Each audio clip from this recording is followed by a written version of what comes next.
एक दंत संकष्टी चतुर्थी की कथा। पौराणिक कथा के अनुसार भगवान विष्णु का विवाह लक्ष्मी जी के साथ निश्चित हो गया।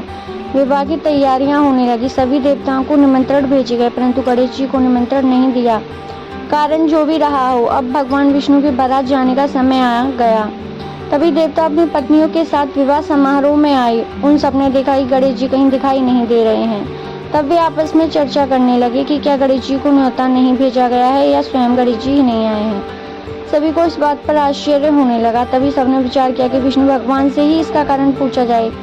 विष्णु भगवान से पूछने पर उन्होंने कहा कि हमने गणेश जी के पिता भोलेनाथ महादेव को न्योता भेजा है। यदि गणेश जी अपने पिता के साथ आना चाहते हैं तो आ जाते। अलग से न्योता देने की कोई आवश्यकता भी नहीं थी। दूसरी बात यह है कि उनको 1.25 मन मूंग, 1.25 मन चावल, 1.25 मन घी और 1.25 मन लड्डू का भोजन दिन भर में चाहिए। यदि गणेश जी नहीं आएंगे तो कोई बात नहीं। दूसरे के घर जाकर इतना सारा खाना पीना अच्छा भी नहीं लगता। इतनी वार्ता कर ही रहे थे कि किसी एक ने सुझाव दिया, यदि गणेश जी आ भी जाएं तो उनको द्वारपाल बनाकर बैठा देंगे कि आप घर की याद रखना। आप तो चूहे पर बैठकर धीरे धीरे चलोगे तो बारात से बहुत पीछे रह जाओगे। यह सुझाव भी सबको पसंद आ गया, तो विष्णु भगवान ने भी अपनी सहमति दे दी। होना क्या था कि इतने में गणेश जी वहाँ आ पहुंचे। उन्हें समझा बुझाकर घर की रखवाली करने बैठा दिया। बारात चल दी। तब नारद जी ने देखा कि गणेश जी तो दरवाजे पर ही बैठे हुए हैं, तो वे गणेश जी के पास गए और रुकने का कारण पूछा। गणेश जी कहने लगे कि विष्णु भगवान ने मेरा बहुत अपमान किया है।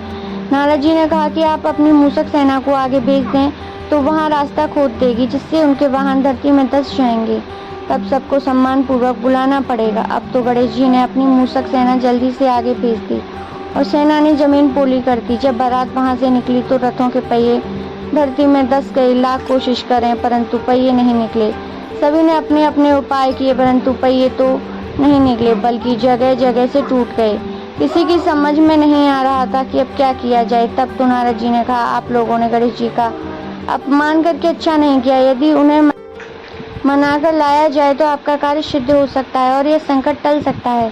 शंकर भगवान ने अपने दूत नंदी को भेजा और वे गणेश जी को लेकर आए। गणेश जी का आदर सम्मान के साथ पूजन किया। तब कहीं रथ के पहिए निकले। अब रथ के पहिए निकल तो गए, परंतु वे टूट फूट गए, तो उन्हें सुधारे कौन। पास के खेत में खाती काम कर रहा था, उसे बुलाया गया। खाती अपना कार्य करने के लिए पहले श्री गणेशाय नमः कहकर गणेश जी की वंदना मन ही मन करने लगा। देखते ही देखते खाती ने सभी पहियों को ठीक कर दिया। तब खाती कहने लगा कि हे देवताओं, आपने सर्वप्रथम गणेश जी को नहीं मनाया होगा, नहीं उनका पूजन की होगी, इसीलिए तो आपके साथ यह संकट आया है। अब तो हम तो मूर्ख अज्ञानी हैं, फिर भी पहले गणेश जी को पूछते हैं, उनका ध्यान करते हैं। आप लोग तो देवतागण हैं, फिर भी आप गणेश जी को कैसे भूल गए। तब आप लोग भगवान श्री गणेश जी की जय बोलकर तो आपके सब काम बन जाएंगे, कोई भी संकट भी नहीं आएगा। ऐसा कहते हुए बारात वहाँ से चल दी और विष्णु भगवान का लक्ष्मी जी के साथ विवाह संपन्न करा के सभी सुकुशल